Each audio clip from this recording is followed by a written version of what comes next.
This is a Hot Pie Original. Hi, welcome to the Amy Edwards Show. I'm your host, Amy Edwards. So excited that you're here. Of course, I'm always excited when these episodes pop up. I get really excited, and today is no exception. We have Meg Sylvester on today. She is incredible. She's a Kundalini teacher. She is a spiritual mentor, and she's just a beautiful light and so incredibly tuned in and knowledgeable. And she's just wise about all the things that we do and how to go easier on ourselves, which I am deep into that practice. I'm trying so hard to go easier on myself all the time. So if that calls to you, tune in today. You're not going to regret it. It's an incredible conversation. So I'm so stoked that you're here. Remember that you can sign up for my newsletter too. It's at amyedwards.com. Just go there and then I'll keep you up to date every week, almost every week. Occasionally I forget, but almost every week on what's going on the podcast and just a little deeper on whatever I'm feeling that week. So thanks in advance too. If you can rate, review, subscribe, share with a friend, those are all awesome things. And I'm super, super grateful. And I'm grateful that you're here and that I'm here. So let's do this thing today.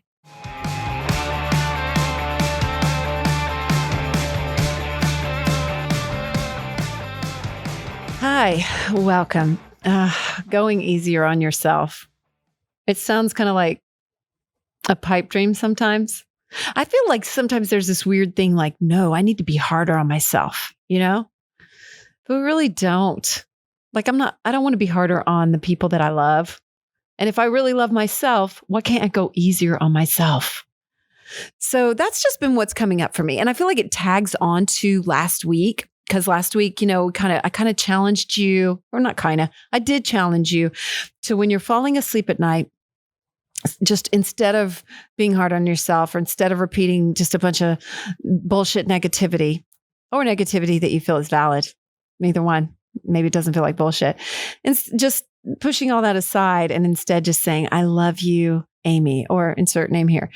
I love you over and over to yourself. And so I feel like this just takes this a little further, which is great. Maybe we can build upon that. Or maybe you forgot to do that and this is a reminder. So maybe that's something that you can step into. And then we can take it further and say, how can we go easier on ourselves? I'm very hard on myself. I don't know if you know that about me. I am, and I have been for years. And so I think that's part of why I do this and work on transformation, because that's not a key to a happy life. That's not a recipe for happiness in any way. Meg has amazing tips today. And one of the things that she talks about is what I was already thinking about talking about on this intro today.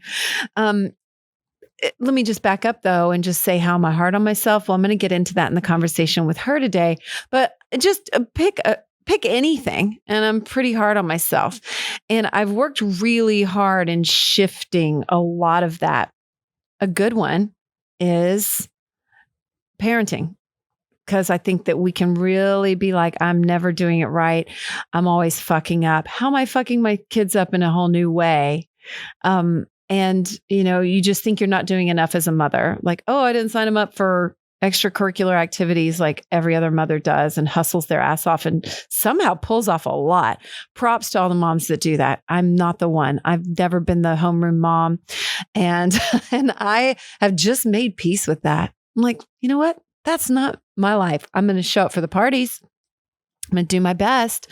And, I've just had to shift in my mind and go a lot easier on myself for that big chunk of my life that's the mom thing, and just go, I'm a great mom. I'm doing a great job. I'm doing the best I can. I'm loving, and I'm just stepping into really, truly having faith in that and just going way easier on myself, just like I would to any mom and anyone that I love. And just, I would be like, you're kicking ass and you're doing the best you can. So can we go easier on ourselves? I went hard on myself today. I was like, I don't look good. I was not that kind to myself when I looked in the mirror. How many times do we do that? A zillion. And then you just go, okay, well, this is what I got to work with. And I forgot a hairbrush. There's no mirror in here. I don't know. I see a TV screen. I'm hoping for the best. But, I know that this is going to be put out for people to see. And that's challenging, right? So many times we don't even want to put anything out for people to see because we're afraid of being judged, which we talk a lot about today. And that's where a lot of this stems from, right? It's about judgments, we're projecting that others think of us. And I do it. And then, and then there's like an intention behind it too. Like there's this want, like I want to look my best. I want to do a good job. I want to say the right thing.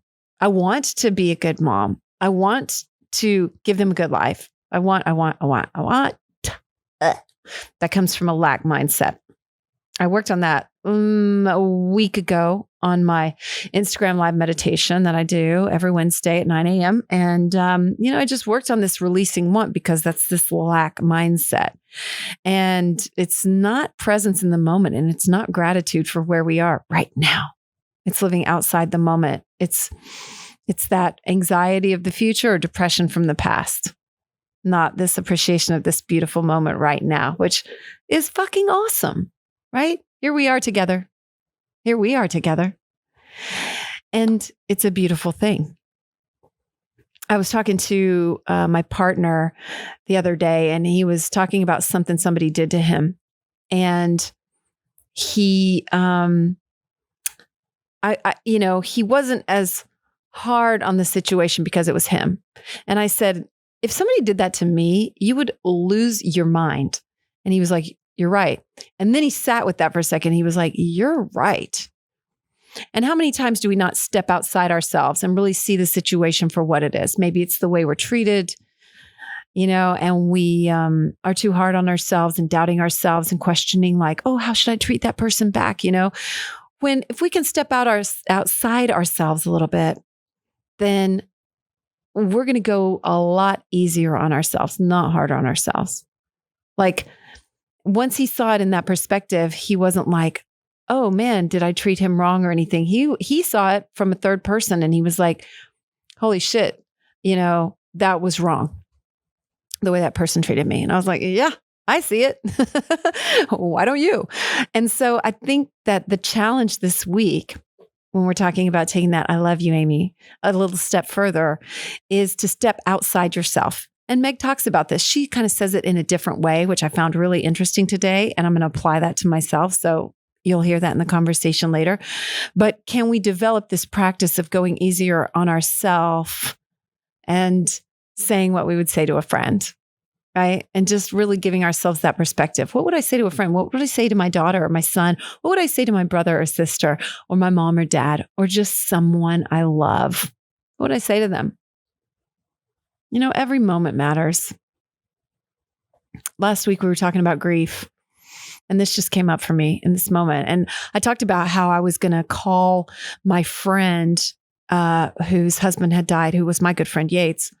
And I did call her. And, losing him and dealing with that grief and this process of trying to go easier on myself, that's all coming from this place of like, it could all end like that, like any second. Anything could. We don't have control all the time, though we like to think we do. Anything could happen in any second. And how easy are you going on yourself? How much are you enjoying every moment? Because that's all we've got. We don't know when it's over. And I know this is kind of depressing. I almost feel like crying. It's depressing, but it's also awesome and great. Like, it's awesome and great because this is what we have. What a gift. And can we find gratitude and just be in this space, go easier on ourselves? And like Meg talks about, be that person that someone can sit beside and really be present and not compare and just love and be in the moment. That's really where we're all trying to get to. Let's be real.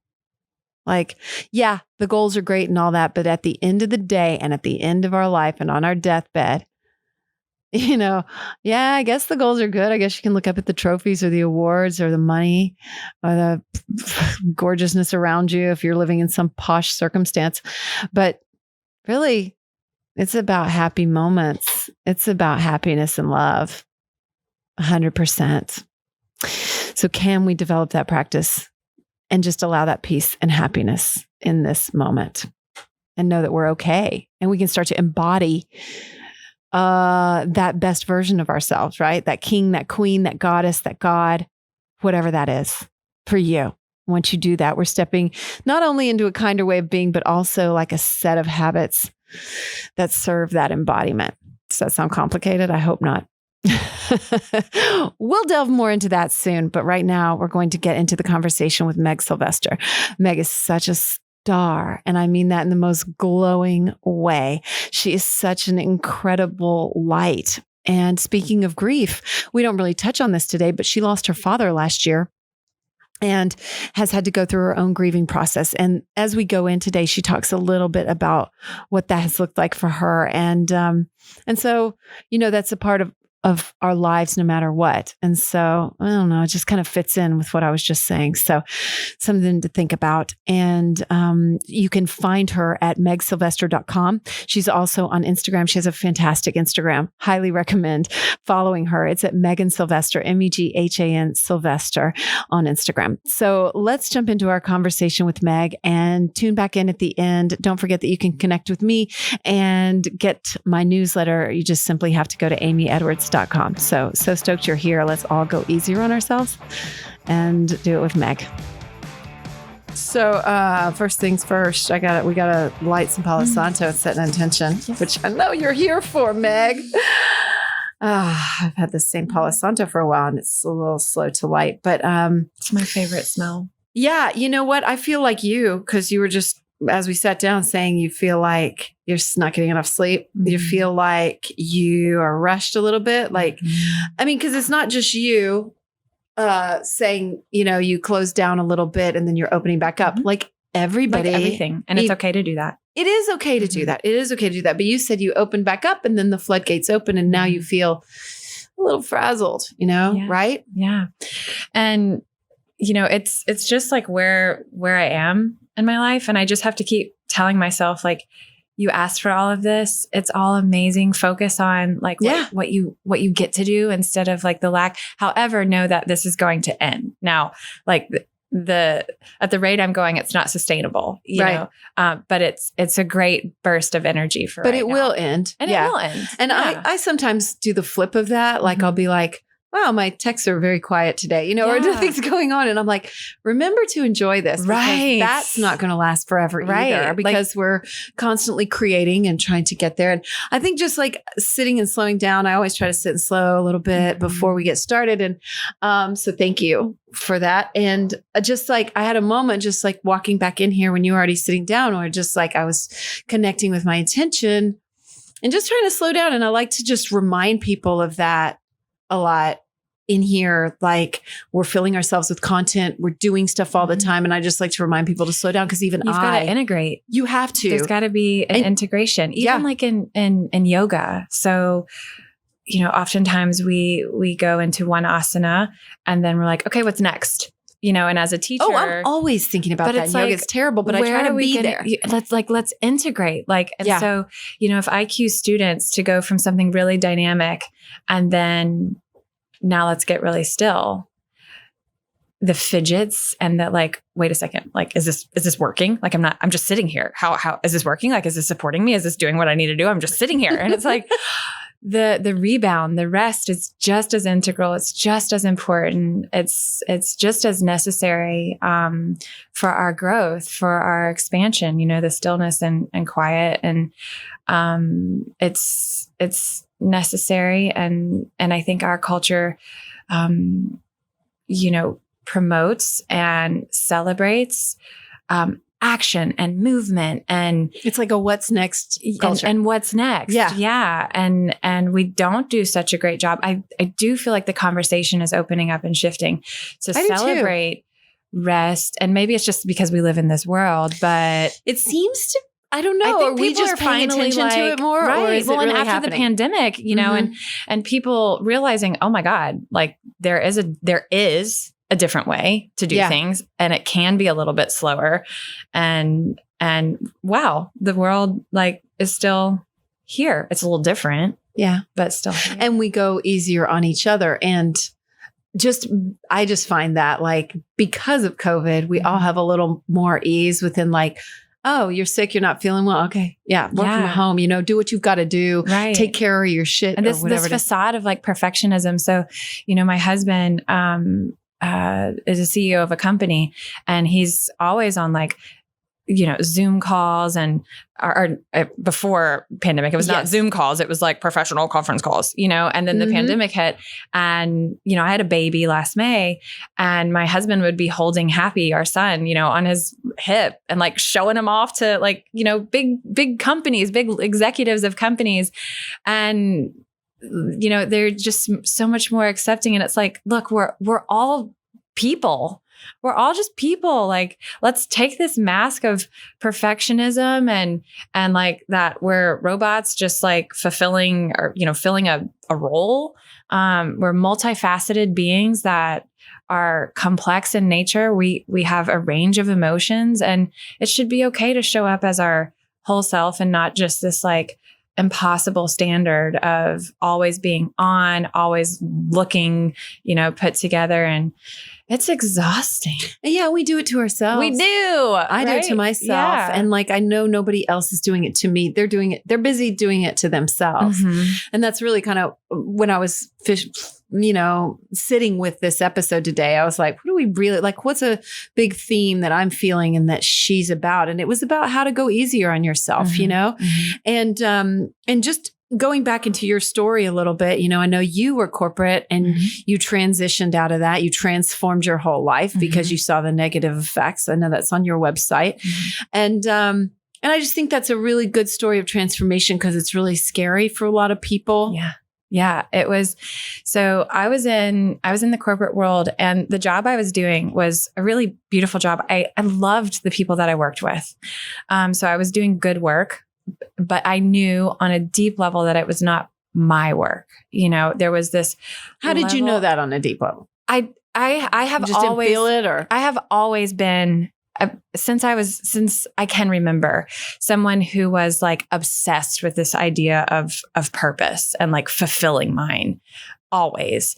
I don't know where that came from. It's just what I came in with, it's the wave I rode in on. And, but I was so fixated on this idea of, I got to find my purpose. I got to find my purpose. I got to find it, that I was constantly, unbeknownst to me, affirming to myself that I wasn't there. Yeah. And so it's like that lack thing. Yes. Yeah. Focusing on lack rather than, you know what? Well, you're not even focused on lack. You were just asking from a lack away. Right. And then there it was. So universe was like, there you go. Like law of you don't know attraction. your purpose here. So there's no purpose. So there's going to be this fulfillment of you feeling like you are never going to find it. And so that's so irritating. Right. I know. The universe is just like answers us. I know. It's like we beam out a thought signal and it's like, here. And it's like, but why? Yes. But anyway, so, I just, I had this feeling of, I don't know, not feeling fully like myself, even though I didn't know what quote unquote fully like myself felt like. Even was. You just knew that wasn't it. I just knew that wasn't it. Yeah, but my health is what really started raising the flags for me. So like migraines, I had, very chronic cystic acne that was painful on my face and on my back. I was like mood swings. I was taking antidepressants. Whoa, you went on antidepressants too. Wow. Yeah. And, just a lot of really harsh thoughts, running through my head. And like what? Just like, why am I even here? Like, what's the point of me? Like, would anybody notice if I wasn't here? Like, why am I doing this? Like this is kind of, I'm not into it. Yeah. I'm not even making a difference in the world. Yeah. I'm not making a difference, and I know that there's like this energy within me. And I had experience. So I was a ballerina my whole life. And then I taught like, where'd you grow up? Like Charles, Louisiana. Oh, wow. Yeah. I've been there. Oh, okay. DeQuincy. Oh my gosh. DeQuincy? I do.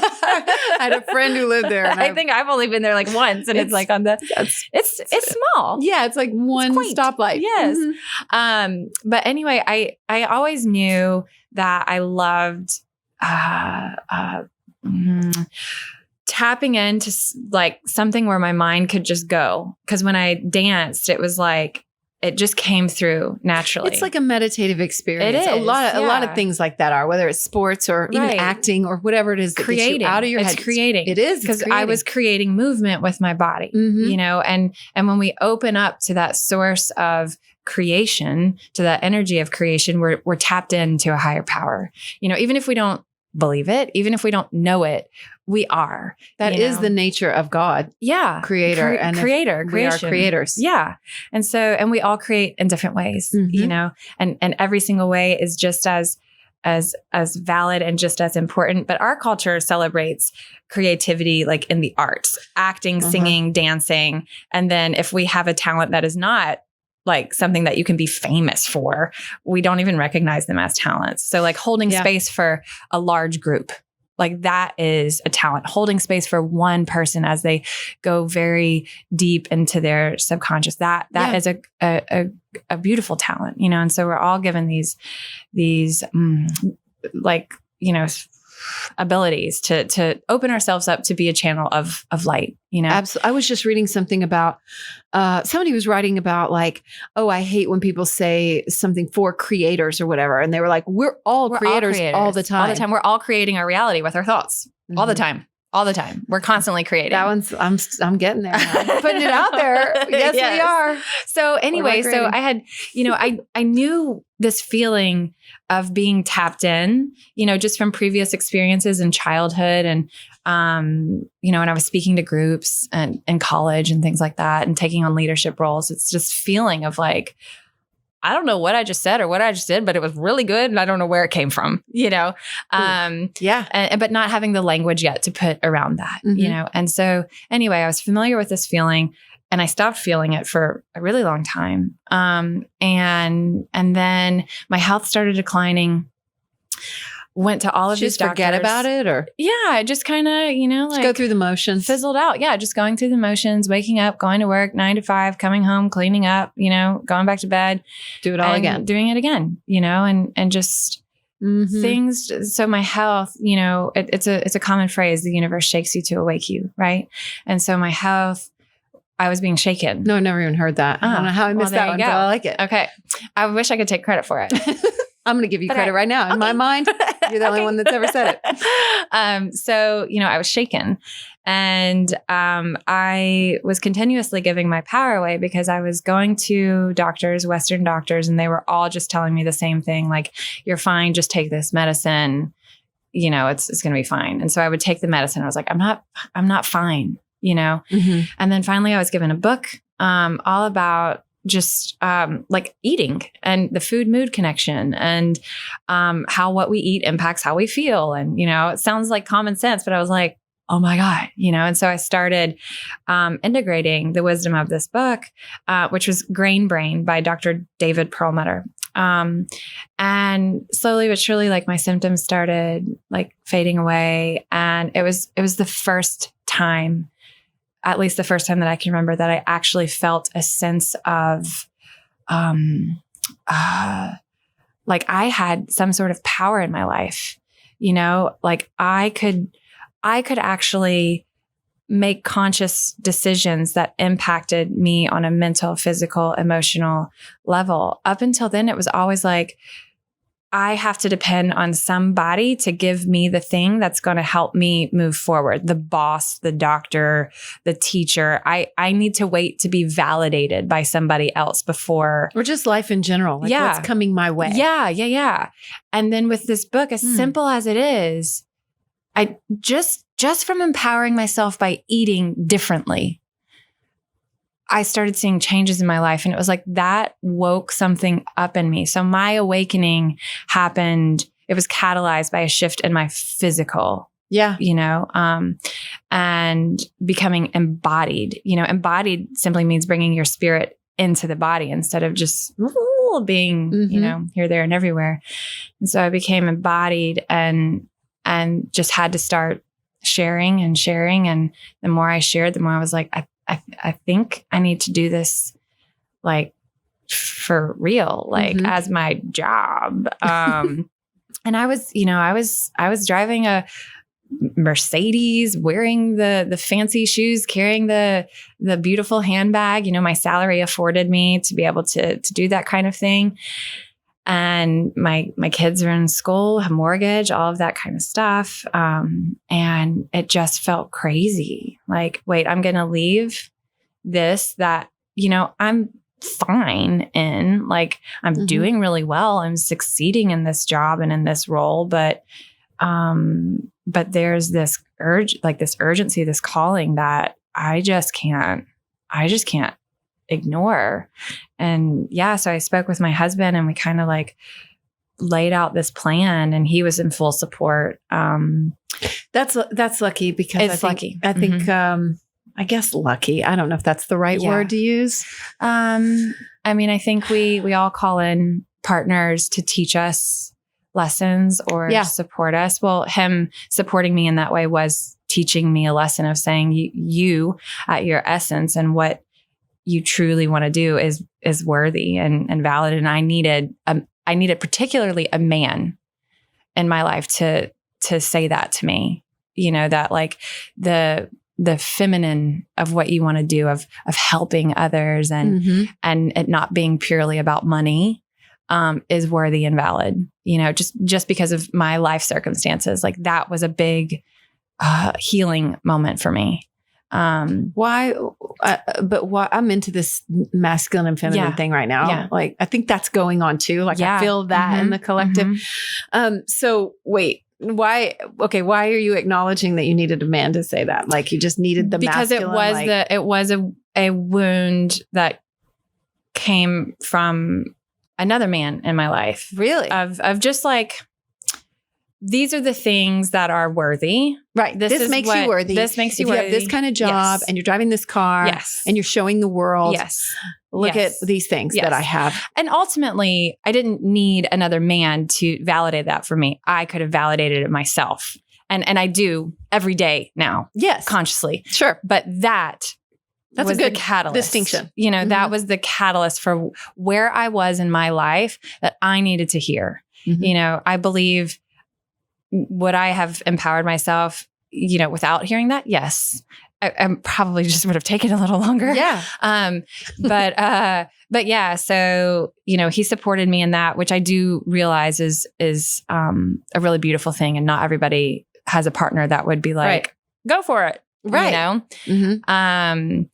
And so I went for it, you know, and it took a lot of time to build up. And I think that is something that is not talked about in the world of self-development and self-actualization. The message is just proclaim to the universe that you're ready and like everything will come, you know? And it's like, actually time is the only thing that we can't like control. Time, the universe doesn't know time. Time is a construct, right? And so, but when we talk about like, you know, declaring our intentions and manifesting, humans, we get really caught up on the time thing. And so then we start believing, wait a second, there's something like wrong with me. Like I did it wrong. Like maybe I need to go back to my journal and like redo the words that I said, you know, because it's taking long. And so like what's wrong with me, or I don't have my message clear, or like my branding's off, or I need to spend a lot of money on a website. I've done all this, you know, it's like you're my brain. Yeah. I've done it all. Yeah. And so I'm a huge advocate now of telling people like, sure, find support that feels aligned and feels good, but also like take it easy on yourself. Realize that things take time. Like a baby takes 10, right. Or if you're my son, like 10 and a half months to grow before they, you know, blossom and come out. Like a tree takes time, fruit takes time, like our hair takes time to grow, like everything takes time, and there's nothing wrong with that. But we've been convinced as a culture that unless we come out the gate, like, you know, guns a-blazing and like making all this money, that like we screwed up somewhere and we need to go back and we need to heal. And that, you know, that like, if we do this one meditation, then everything will come. But that's that part of that big paradox. I've just been exploring that a lot in my own life of like, really loving where you're at in this moment, and that it's exactly where you're supposed to be. Yeah. And that's the paradox. Once you do that, then you're just happy in the moment. You're not worried about all that other stuff. So it comes quicker. Yes, right. You let go. And you're like, you let go. You let go of that, surrendering when you're just hard to do sometimes. Man. And that's why people are like, oh, my best idea came to me in the shower, because you're not thinking about trying to get the idea. Or when people are like, I never thought of that. When people are like, oh, I met the love of my life when I was blah, blah, blah. I wasn't even thinking about it. And it's like, I did. Do you notice a theme here? I know. But how do we get to that practice all the time? That's the trick. And that's what faith is. That is what faith is. Mm-hmm. Trust and faith that when we ask for something, when we set our intention, it will be delivered, but just get out of the way when it comes to time. But also this is an important discussion on the feminine and the masculine energy. So we all have feminine and masculine, we're all this, perfect combination of duality, divinity and humanity, light and shadow, masculine and feminine. Our culture is one that is based off of masculine. So the energy of masculinity is action, vitality, clarity, focus, progress, forward movement, which is all wonderful, right? However, when that becomes the sole focus over anything else, that's when it becomes toxic. And our society is very much, progress over well-being, profit over well-being, movement is more valuable than stillness. But it is in the stillness that we create, that we receive, that we integrate, that, the things come, the magic happens. And so being happy with where we're at is so challenging because we've been taught to not be happy with where we're at because progress is what's important. Goals, moving forward. What's your next step? What's the next right action? Mm-hmm. Which are all healthy, except when the feminine, the divine feminine is completely discredited and those masculine components become the only thing that matters. Mm-hmm. So action, clarity, vitality, focus, those are wonderful. We need it to survive and thrive, Right. But we also need those feminine aspects of receptivity, intuition, creativity, rest, and trust, mm-hmm. this deep magic, when we're both mothers. So I'll use that as an example. When we're pregnant, we're not like, oh my God, I need to analyze and rationalize, how is this baby forming and growing? I mean, yeah, we want to what fruit is my baby this week? Right. But we're not I don't know. I don't trust this process. Is it really 9 months? What about 2? How would 2 work? We don't do that, Mm-hmm. Because it's this level of trust in the process. And we've just Your body just knows what to do. Your body just knows. Somehow. Yeah. And yes, there are supports when there might be a little, hiccup or when the body is I need help. And then we ask for help and we mm-hmm. receive the help and we don't feel like we need to close ourselves off to help because we know that it is vital and it's important and it's okay to ask for help. When we're pregnant. Right. When we're pregnant. But never else, right? Asking for help can be mm-hmm. challenging and tough and saying, hey, I don't have it all together. I need help with this.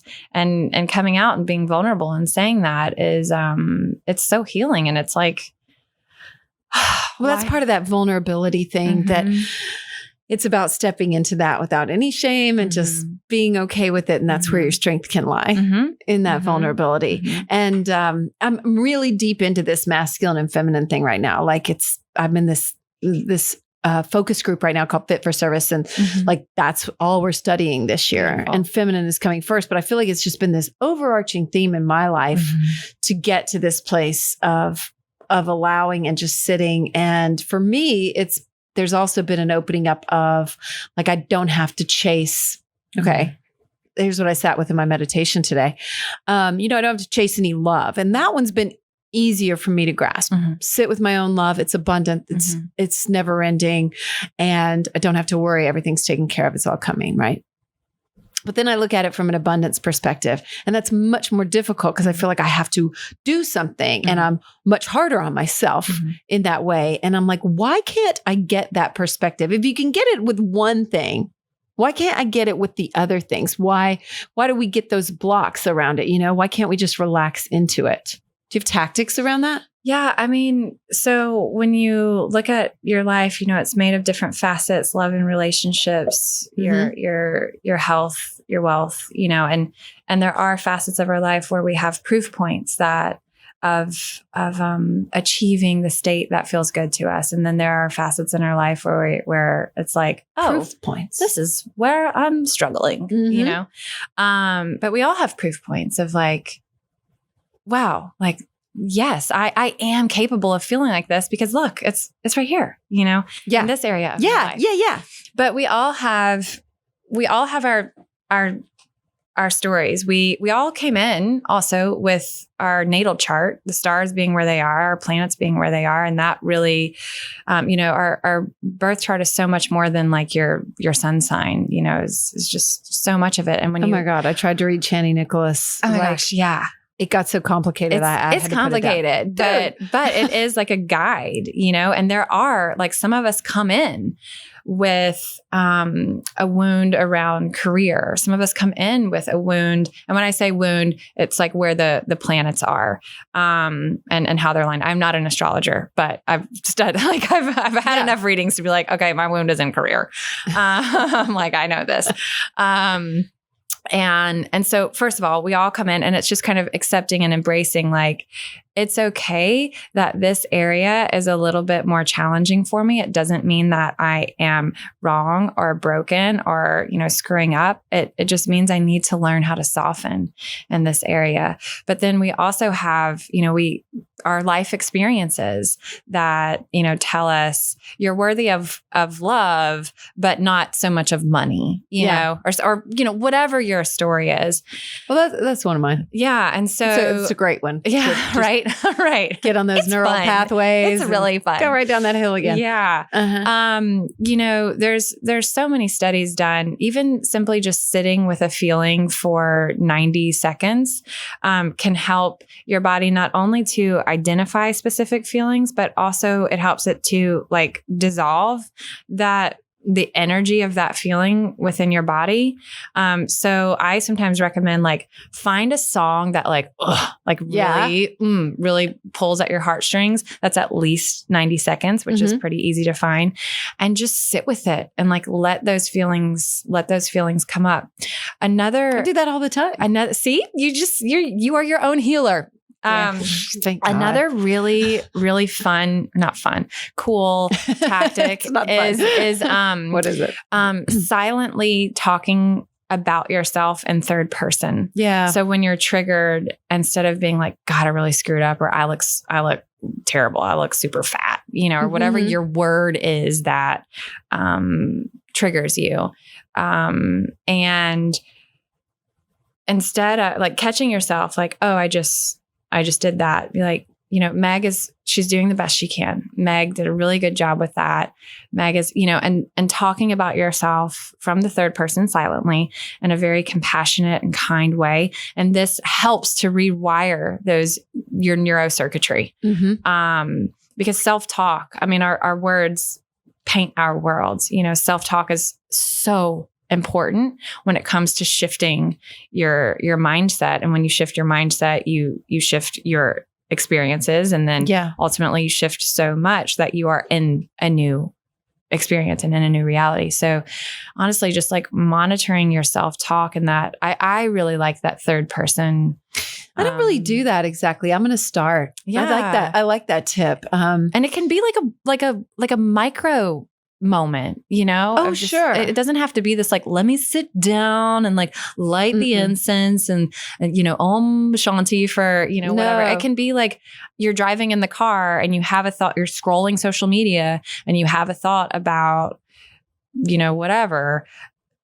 Stop just for a second and be like, no, Meg's kicking ass. Yep. She's doing great. Look at her, Yes. And then like, okay, I'm going to put the phone down and I'm going to like go, I don't know.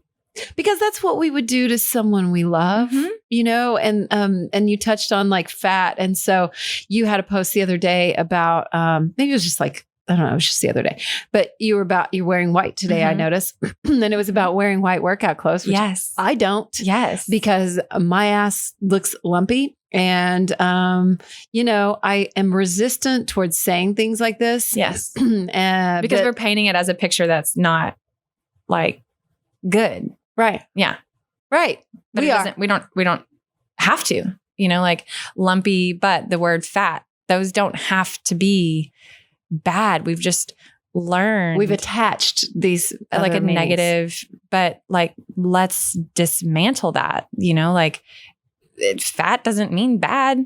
Like, no, but we've just been taught to be triggered by it. Yeah. Because that's what we've been taught. And I'm so hard on myself, just like with the way I look, getting older, like whatever it is. And, I will tell you. Then I just go, well, this is what you look like. Right. And then, I just go, okay, right. I try to move on because it's a big waste of time, first of all. It really is. And it's not good for me and it doesn't serve me. And then it pushes me into that comparison, which is the thief of joy, and like, so anyway, I just, you touching on body image a lot, like speaks to me. So, and if people didn't see that post, you posted about wearing white or any color that's light that might show something that you don't want, and embrace it. Don't let that hold you back. Yeah. So I'm a Kundalini yoga teacher. Yes. And in the Kundalini tradition, we wear all white, especially when we're teaching. I did not know that. So white, for a couple of reasons, white,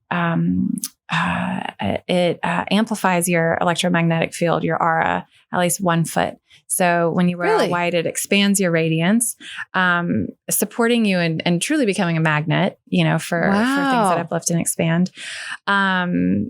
Secondly, it just serves as a visual reminder for ourselves just of your pure nature, of your radiance. And then third, it really helps you to just be more mindful, to go a little bit slower, to, eat a little bit more mindfully. Damn because, right, we're going to spill all over ourselves. And you have kids and too. I have kids. Yeah. So I applaud your white wearing. so the point being is I wear white all the time. Like I am in white flowy clothes all the time. I only wear white leggings underneath like a dress if I'm teaching and I know I'll be sitting in a cross-legged position. But anyway, I went to my friend Fonzie's class the other night, and all of my like regular like black leggings were dirty. And I only had these white leggings left. And I was like, okay. So I put them on. This is it. I put them on and was like, I can either not go to a yoga class that I really need right now. I need to receive from another teacher. I need to move my body. I can either not go because I have like lumps and dimples in my ass and thighs, and I still have like a postpartum belly. I can either not go because of that and sit at home and be self-critical and say unkind things to myself. And perhaps eat. Do. That's what I would do. Yeah. Eat something. Or I can wear these white leggings and go to yoga and be fine. So I chose to go, and I had on a sports bra and like a t-shirt, and it was a heated class. And in the middle of the class, I got hot and was like, I'm going to take off my shirt. And so I took off my shirt, and I was just like, this is so liberating. No one cares. Like, no one is judging me. Everyone's in their own experience. And the more I started moving and I would go down plank after having 3 kids. Plank is like a very feared posture because when you look down, you see the saggy. Or even when you're on top during sex or something. Yeah. And you're like, okie dokie, there's that. Yeah. there it is. But I just remember like looking down and telling myself, Meg, you don't have to love this, but can you just like not care? Can you just like shift your attention from your skin to this moment? Because really what I'm caring about is projecting what I think the other person is thinking. Yeah. That's it. Mm-hmm. Right. And I was like, I teach here, Well, like people, and like as a yoga, like I need people to think that I like have it all together, Right. and that I don't have cellulite. Like what? Like what the fuck, And so like that was just so liberating to just go and be like, to walk in and be like, this is who I am. This is what I look like. That's it. Now I'm going to practice yoga. This is it. This is what I look like. And that's fine. That's it. Mm-hmm. And that's it. And we don't need to put so much damn attention on our outward appearance. Like, that's right. We do. And it's hard. And it's a big, bold statement because, that's our culture. But you see people all the time, at least I do, who are so gorgeous and they're not perfect. But they're perfectly so appealing themselves. because they're just so comfortable with it. And I'm like, yes. Yeah. Like you can be a woman who is a size 2, tight and toned, and have like one little dimple of cellulite, and see a woman on a beach who is, a size 12, a size 14 or whatever, who is in a beautiful bikini. And you think to yourself, I wish I could do that. Yeah. And you can. You can. Yeah. I got some pictures back and I wore this like knit dress and the cut's kind of weird. And, I saw those pictures you've been posting. Oh, thank your most recent shoot. Those are sexy. Well, this one I haven't posted. Post it and talk and I'm going to talk about this because it just came up after I saw yours and I knew we were going to talk and I knew you're about body positivity. And I was like, I need to be honest about this. But like, sometimes you see that image of yourself and you get alarmed. And you're like, what if people aren't going to like me as much anymore? That's right. Mm-hmm. What if they're going to see this and they're going to say, I'm going to be rejected. I don't believe what she has to say anymore. Like, I think those are the fears that run through her mind, which sounds so stupid. It sounds so stupid, right? But like, but our fears are valid because they are rooted in like an invisible force that is so strong that it's been ingrained within us since childhood. Since childhood. So our fears are valid, but when we are able to speak them out loud, we can and when we share in conversation like this, an open, vulnerable conversation, we're able to laugh and be like, oh my God. Right. Like that is just silly. It is. And that's a great way to dissolve the ego is by laughing at it and just, calling it out. You're like, okay, I see you like that. Right. Like this is love weight or whatever it is, you know, it's like it's happiness and it is just a photo. It's just it is what it is. And it doesn't matter. It doesn't matter. Yeah. But we make it matter. But we make it matter. And that's where we don't go easy on ourselves, or at least I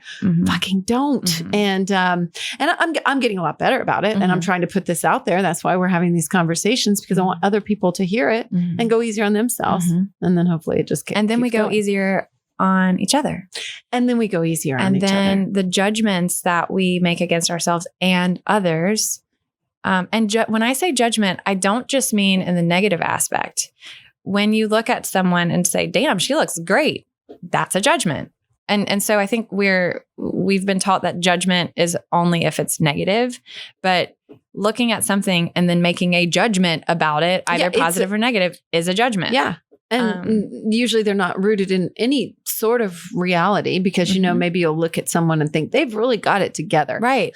Our judgments are rooted in an adherence to societal standards. And if you truly want to liberate yourself, if you want to live a life like on your own terms, not as a buzzword and the life coach in the hat, like live your life on your own terms. But if you really want to live your life on your own terms. If I see another fucking reel where they're like, I'm like, oh my God, stop pointing at things. Stop pointing at things. But if you really want to live life on your own terms, then liberate yourself from conditioned thinking and patterns and ideas and begin to question, why did I just make that judgment? Why did I say damn, she looks good? What is my definition of good? Why is that my definition of good? And am I comparing myself in that moment? And then do I feel bad? Which usually you are. Yeah. Which then you're like, oh, maybe I should not eat dinner. Yeah. Oh, God. Why? No, eat dinner, eat dinner and sleep well and, move your body in ways that feel good to you. And I know, it's just wild. It is wild. And I am, you know what? I'm being completely honest. I struggle with it. I'm about to go to Costa Rica on this trip. Me too. I'm going to Costa Rica. When? April 24th. damn. I'm going this week. Where are you going? When our episode comes out, actually. Oh, nice. Tamarindo. Oh, I love Tamarindo. I haven't been. I'm That's very super nice. stoked. It's lovely. But I'm going with this, a lot of people who are younger than me, Mhm. who are very, very fit. And, you know, I just hold myself to this standard, and it's a little frustrating because I want to just let it go. Then let it go. Then let it go. I know. And imagine how much more enjoyable it will be with someone to sit beside you and to share in your energy if you are just authentically tapped into the moment and you talk about just letting it go. Yes. Imagine how much more they'll enjoy that company than coming to sit beside you and like you guys are just like mentally comparing one another. Imagine if you get to be the person to give somebody else permission to let it go. I love that. And then that's the ripple effect. That is how we shift back into a more balanced, harmonious world, is by having those little moments and causing those ripple effects. We think it has to be these big, giant actions, but it doesn't. It can be conversations like that of you showing up on the beach, of me wearing white leggings to a yoga class. Damn right. And then you go, like, oh, she can do it. And she looks good. And oh my God. I love her. And her energy is radiating a foot from her body. Right. Her aura feels 1 foot bigger. I want my aura 1 foot bigger. Right. I'm in. But that's how we, it's a flow on state, that's because how we change. the flow on is, just a little bitty thing, and then it affects someone else, and then it affects someone else, and then it's a positive impact that's rippling out. Yeah. Big time. Which I'm way into, because even, I get some angst around like comparing myself in the Instagram lives that I do.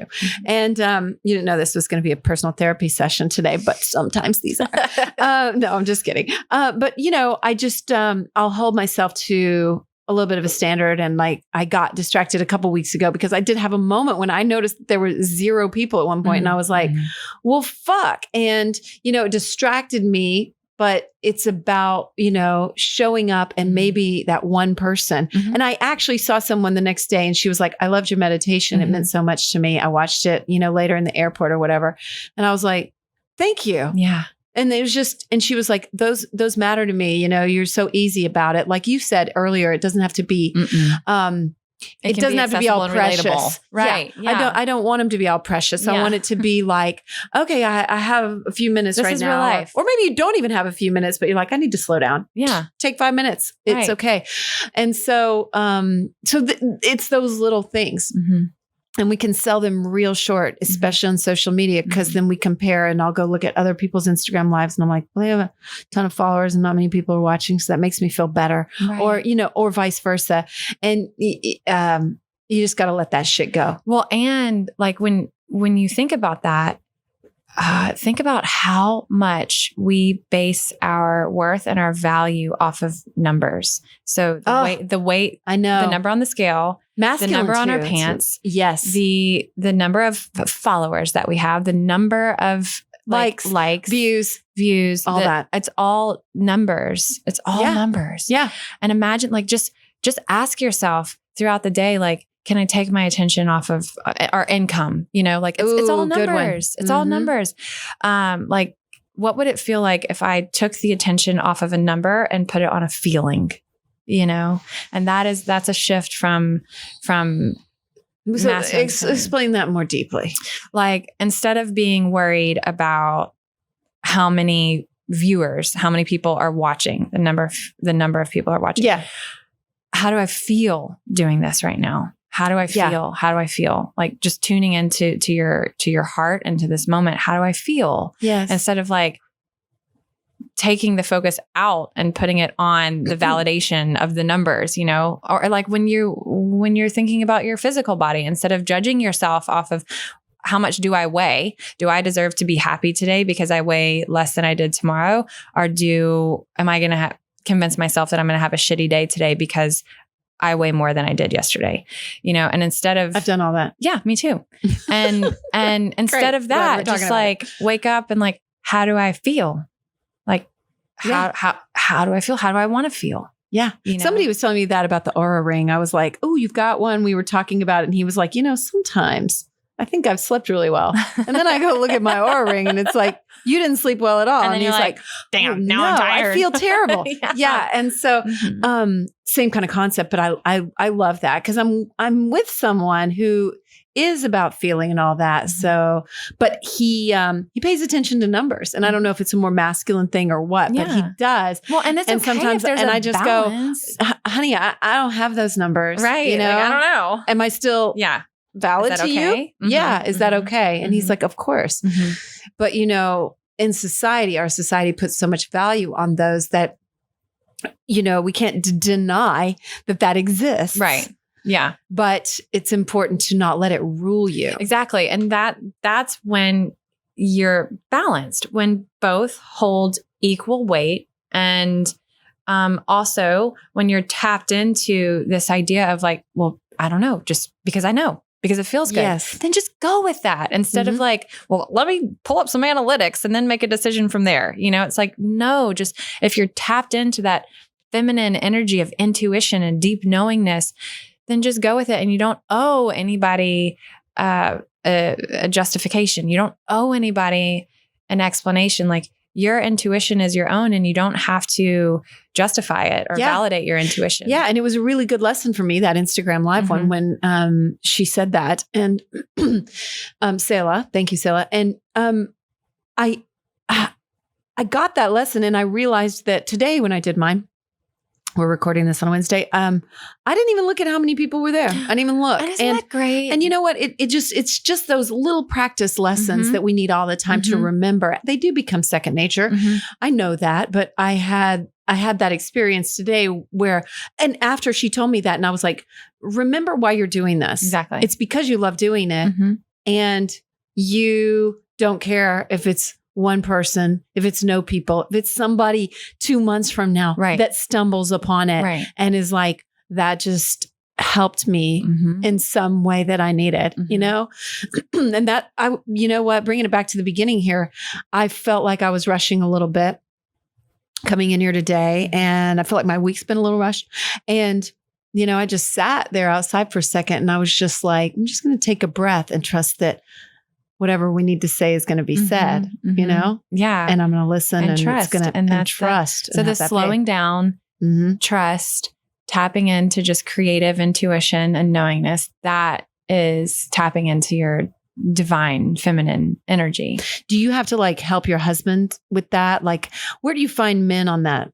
I just, you know. Oh gosh. Well, curious. I mean, men, you know, there's many of them with all, I know. But yeah, I mean, obviously they're more tuned into their masculine energy, or not all men, but many times though, you know, and so they are, you know, more focused on, rationalization, analysis, progress, moving forward, fixing, you know, and that is okay, you know, but as someone who myself, I'm very tapped into my divine feminine.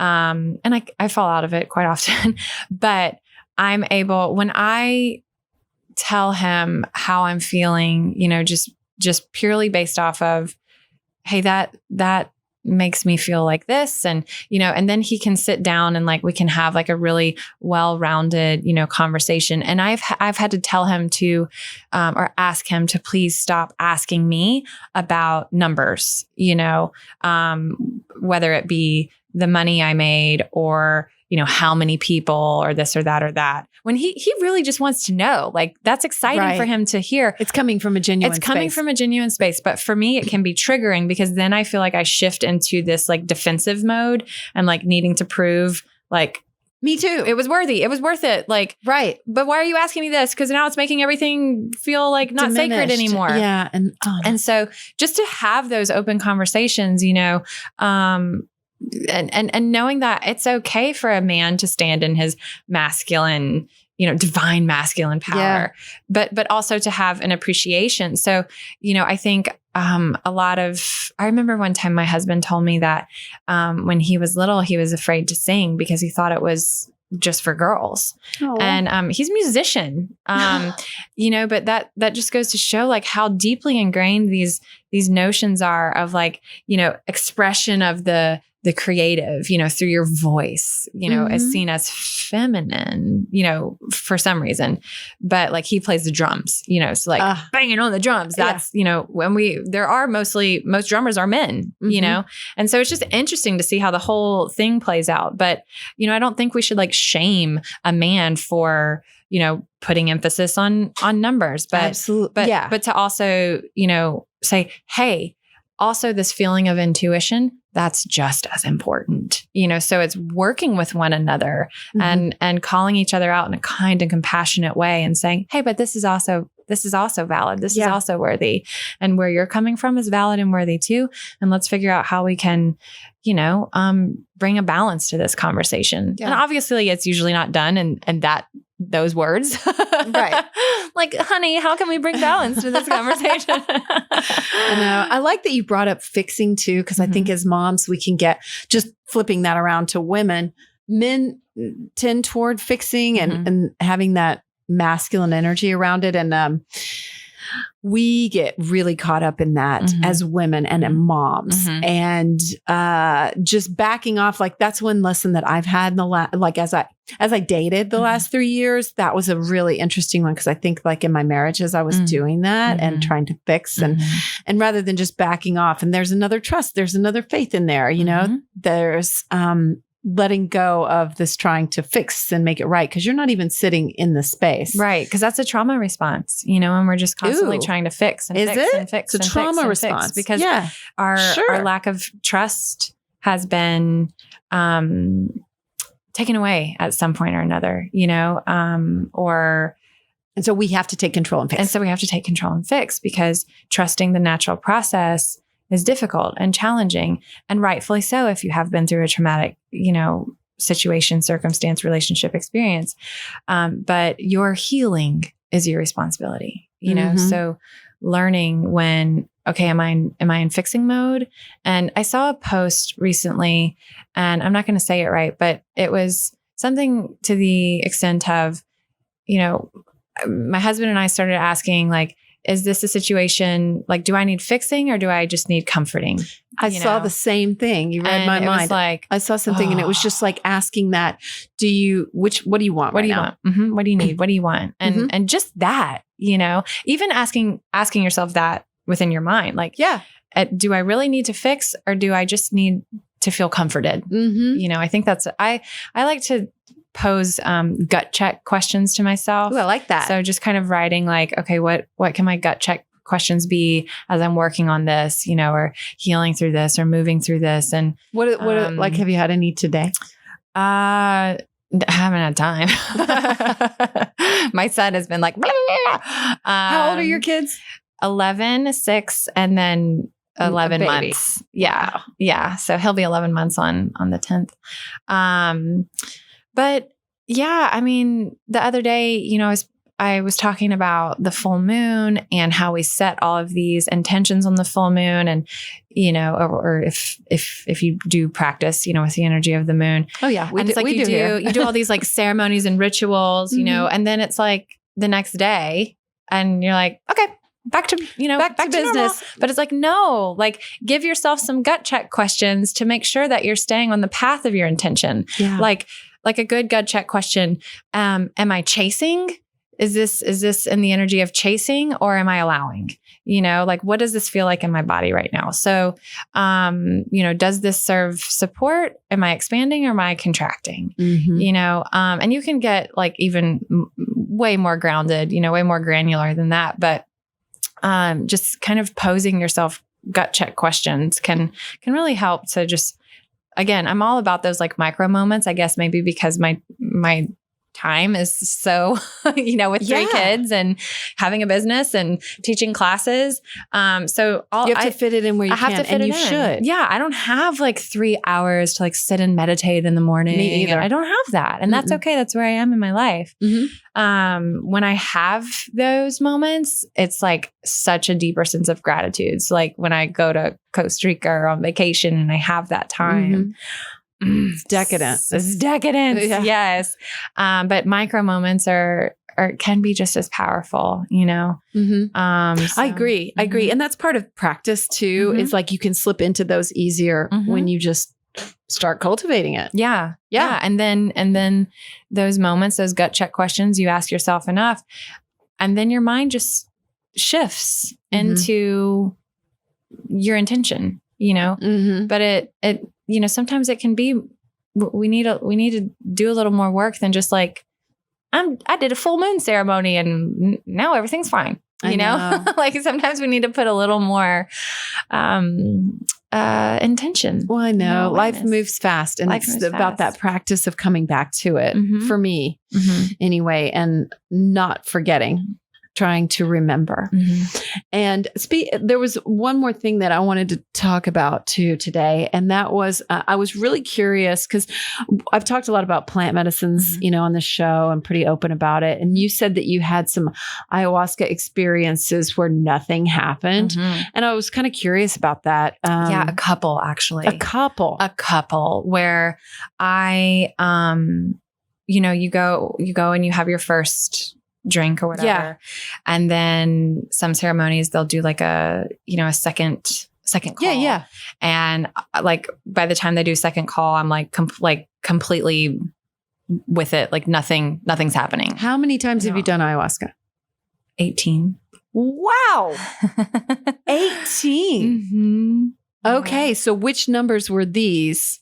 Oh, like 18. Like numbers, that blows my mind. Numbers 1, 3, 4, 5, 7. And so I kept like coming back to the medicine because I was like, okay, everybody is like, and eventually I did have like the visions, but rarely. Yeah. Most of the time I can get up and go to the bathroom and like go lay down and I'm like fine. Wow. Yeah, it's weird. And then meanwhile, this man, that's like twice my size is next to me, like, right. And I'm like, hello, would you like some help there, sir? Okay. So within the ceremonies, the shaman said there are times when you may experience nothing. That's called a nada. However, there's something going on at a really, really deep level. So you may think you're experiencing nothing, but actually there's something going on. And I was like, bullshit. That's just you covering your ass, whatever. And so the first time I ever worked with ayahuasca, I had a nada. And the first time. So do you think your expectations were like real wound up and high? Because I've heard that can happen. Yes, which happens with everything. Yeah, when we have a really high, when we have such a strong expectation on my experience is going to make me special. Yeah. I'm going to have this like, I'm going to meet angels and aliens and that me being able to talk about that experience is going to make me just very special. And that's really well put. Yeah. And so the first time, nothing happened. And I was beating myself up. Like, of course, nothing's happening for you. Like, obviously, like you finally are proving to yourself like that you are the broken one. Like, nothing's working. Nothing's working. Of course. Right. And so at the close of the ceremony, we were all like chanting together and I was like, I'm going to fucking throw up. And this was like sun up. Everyone was like back to planet Earth. Everybody was good. And then purge happened. And then I purged. And I was like, are you kidding me? And so that day during an integration ceremony, I stood up and raised my hand and I asked the shaman, I was like, this was several years ago. So, when you said you did 18, was that like 3 in one? Yeah. Like ceremony, like a couple ceremonies next to each other. Okay. Yeah. So it wasn't, so it was like, it wasn't like 18 different 3-day ceremonies. No. Gotcha. No. It was about like 6. Okay. Ceremony, of 3 days. That makes sense. Yeah. And so I remember raising my hand and standing up with this group. I didn't know anybody. I didn't know a single person. And I was like, what if we're scared to take the medicine again? And she was like, why? Because are you scared of like the visions and things, happening? Are you scared of like, and I was like, no, that's what I want. I was like, I'm scared that nothing's going to happen again. And that I'm just going to like be proven once again that like, I'm not enough. Like something's broken within me. Like everybody gets this experience. But everybody me. get this, but me all the time. Like, why can't anything ever happen for me? What is so fucking wrong with me that like nothing can happen? I experienced this in breath work. And I've talked about it on my first couple episodes, and it was so upsetting. Yeah. And then that act, like a vulnerability. And that was probably one of the, now I'm all about like vulnerability and sharing what's on my heart. But that was probably one of the first times where I truly, truly let like my whole guard down and spoke exactly what was on my heart and shared my insecurity. I feel that right now. Yeah. And like everybody came up to me and was hugging me and like, thank you for saying that. I was thinking the same thing too, you know, and like that experience alone. And had I not had that nada, had I had some like big special vision, I would have just put myself on a pedestal and been like, come gather around, listen to my experience, you know? And, but it was so humbling. And then being in a space where I was like, fuck it, I don't care. None of these people know me. Like, I just need to speak this right now. Right. And so that was life altering, you know, so they always say like the medicine is always working. It's giving you what you need. It gave you something you really needed. Really, really needed. So those nada experiences for me, even though they're not as much fun, you know, and I'm not like, I talked to angels and had alien surgery, you know, it's like, here I am once again, sitting by myself. That's right. And nothing's happening, but I trust. You know, and that's the hardest. That was what happened in my breath work. I mean, it was just like everyone else was having these powerful experiences. And I was like, well, here I am again, not doing it right. That fucking figures. Yes. Yeah. I can't do it right. I don't know the way. I don't understand how. And they were like, you can't do it wrong. And I was like, well, clearly I am. I don't see spiraling. You can. Right. I figured out how to fuck it up. I figured it out, guys. I broke it. I'm special in that way. Right. Yes. Yeah. And so I got pretty depressed afterward. But that was my lesson. Mm-hmm. That was my lesson that we both have. There is no wrong way. Yeah. Right. And it was a big lesson. And I mean, I had to push through it and, you know, but it's a good thing. I'm glad I asked you about that. Yeah. Because I was very curious. And that's a lesson too. Like that's the thing about the big expectations. And I think that's really a cool takeaway. If people have that happen, you know, don't be afraid of it. What are you supposed to learn in that moment? Right. And also be vulnerable. Share what you were expecting. Yeah. And in that vulnerability and sharing your expectation and sharing how you felt when it didn't happen and sharing why you felt that way when it didn't happen. That's how we build community. And that's how we like soften and lean into this new way of living of non-judgment and deep compassion. You know, when we finally are able to step up and say, this is how I feel and this is why I feel this way. Only coming from a place of like, I need to speak this. I need to speak my truth, right. You know, and then we hear that other person and we see our story in them and we just build this community of compassion and like love for one another. And that also helps us to understand she reacted this way because of that. And that helps me to be more compassionate towards her. Big time. You know, big time. Big time. And just to tag onto what you were saying, how many times do we hear other people speak something and you're like, yeah, I totally feel that. Why didn't I say that? Yeah. I could have said that and I didn't because I totally feel that, you know? Yeah. So, and it's interesting because so I used to do private mentorship like working with clients one-on-one. I don't do it anymore, but the very first session, every time I always ask my clients to just paint their life story for me. And we do it in a very, in a really beautiful container. And I'm just giving them little prompts. And by the end of it, you know, and I'm in the middle of it, just kind of helping them to see like, oh, how do you think this has impacted from when you were 7 years old, the story that you just brought up? How do you think it's impacting like this work relationship now? You know, and like people connecting the dots for themselves and they're like, holy shit. And then being able to speak their whole story, which we usually don't get the opportunity to do, is so cathartic. But the point I'm saying that it really is. But when you are able to go back and look at your life and to say, this is why situations of someone asking me about how much money am I going to make off of this? This is why this triggers me so much. And then you can have compassion for yourself and understanding of, this is why I slipped into the defensive. And I mean, this is inner child work, and which is a whole other thing, but compassion for ourselves and for others, and being willing to express ourselves fully, to express our insecurities, is the doorway to like releasing this impossible standard of perfectionism that our culture, our society at large has created. And it's now this just invisible force that, this is how we break it. This is how we break that force field of like stifling perfection and standards, is by just saying, fuck it. I don't care if I adhere to it or not anymore. Yeah. I'm going to share that this is what I feel and that is okay.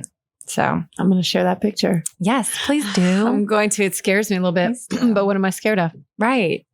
What are you scared of? I know.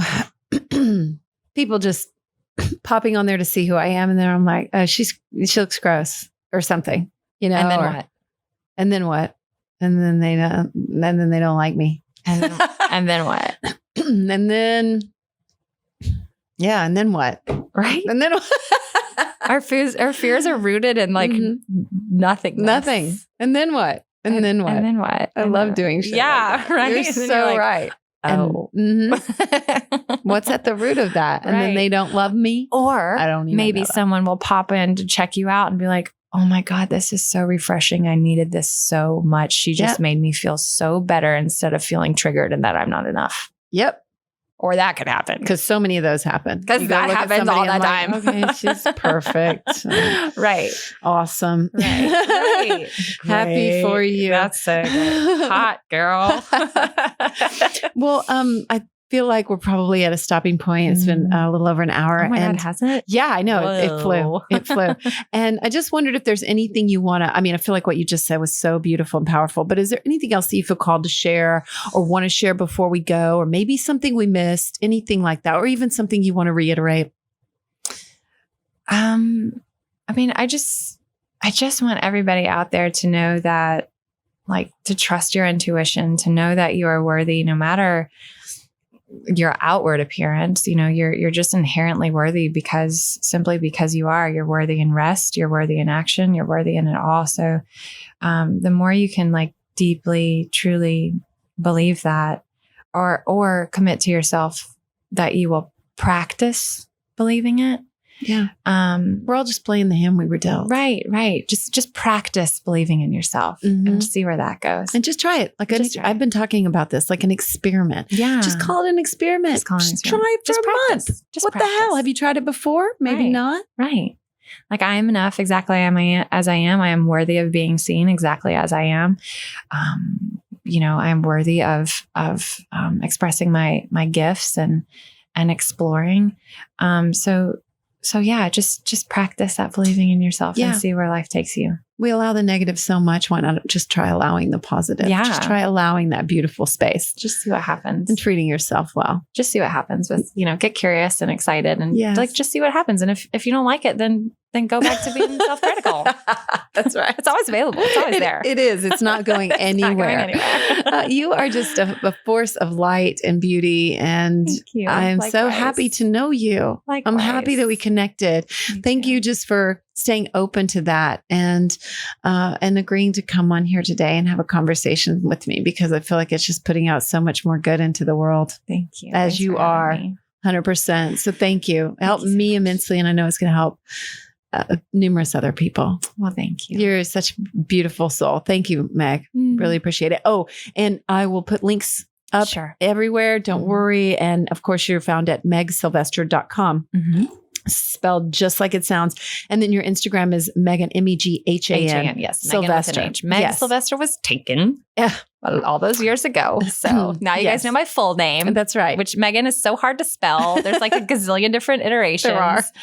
But you just got to remember the H and then you'll find me. Yes. Or it's in the show notes too. Yeah. And your Instagram is amazing and inspiring, like I said. So thank you so much. So love having you on. Thank you. so much thanks to Meg. She was so incredible today. I just love that conversation. I feel like I ended up with some more takeaways, just like taking that further, what I was talking about in the intro, stepping outside yourself and really into that third person, which is really cool. And just being able to say, Amy's rocking it today. Amy's a fucking badass mom, or whatever you need to say in that third person, and just stepping outside a little bit, going way, way easier on ourselves, because this moment matters. Like it's literally all we've got. And I mean, maybe that's a lot of that divine feminine perspective that she was talking about. And there's so much beauty in that, and sitting in our intuition and allowing this moment and just being kinder to ourselves, and in turn, those around us. It's beautiful. Don't forget, if you forgot the other challenge or action item from last week, do go to bed and just say, I love you, Amy. I love you. Insert name here. And just spend a little time loving yourself and feeling grateful for this moment, maybe the bed you're laying on or whatever it is. And I'm so grateful that you were here. And just, feel free to turn this off and take a moment to just let it integrate too, because that's a good thing. The silence and just sitting with it. Sometimes I do that, and I think I've talked about this, where I'll just turn it off and I'll just sit for a minute. Just sit and let it absorb. Even on my walks, sometimes with all the content and stuff, I'll just have to turn it off for a minute and let it sit. And that's kind of nice. You can just integrate and you can absorb and you can just allow and know that it's okay. It's all okay. It's all okay. So thank you so much for being here. A little bit of business resources are available on my website at amyedwards.com. You can sign up for my newsletter. And I just want to also tell you Meg's stuff one more time. She's got her website at megsylvester.com, or you can find her on Instagram at Megan Sylvester on Instagram. Lost my train of thought for a second. Megan Sylvester on Instagram. That's MEGHAN. So if you can rate, review, subscribe, share with a friend, those are all awesome. And if you just have a minute or two, just on Apple Podcasts or wherever you are, hit that 5-star rating. That means a lot. And we're trying to build those up, because in the podcasting world, that kind of thing makes a huge difference. So thank you in advance. And if you have any questions or thoughts, I would love to hear them. You can reach out on my Instagram. Sometimes I miss those, but you can send me a message if you want to at Real Amy Edwards, or send me a message via email. That's amy@amyedwards.com. So love to hear from you and your thoughts, all your habits, how you're transforming your life. I'm super interested. So reach out anytime. Thank you so much for being here. And until next time, I'm wishing you peace, love, light, health, wealth, abundance, transformation, and going way, way easier on yourself. So peace and love until next time. Thank you so much for listening. If you liked this show, please rate and review. It totally matters. And I encourage you to spread the love too, and share this episode with a friend if you feel called. Find me and my newsletter sign up at amyedwards.com. And you can also connect with me on Instagram at Real Amy Edwards, or in Clubhouse at Amy Edwards, or write to me. It's amy@amyedwards.com.